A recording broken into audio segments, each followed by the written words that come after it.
আমাদের সুপারস্টার জিৎ তিনটে এমন ফিল্ম যেই ফিল্মগুলো উনি রিজেক্ট করেছিলেন।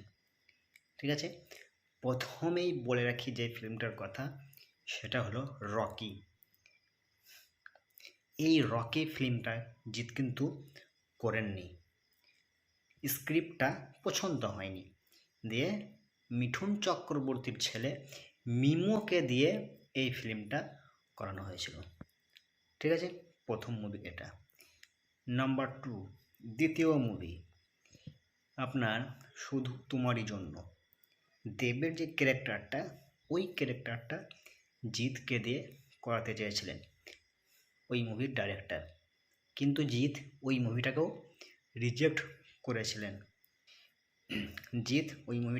করেছেন। তারপরে মুভিটা হিট হয় এবং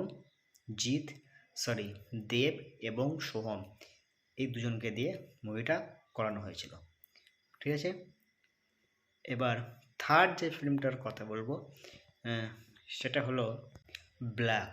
সোহম চক্রবর্তীর এই ব্ল্যাক মুভিটা, এই মুভিটা ও জিৎকে দিয়েই করাতে চেয়েছিলেন এই মুভির প্রডিউসার বা ডাইরেক্টর, কিন্তু জিৎ এই মুভিটাকেও রিজেক্ট করেছিলেন। তার কারণ এই মুভির গল্প জিতের পছন্দ হয়নি।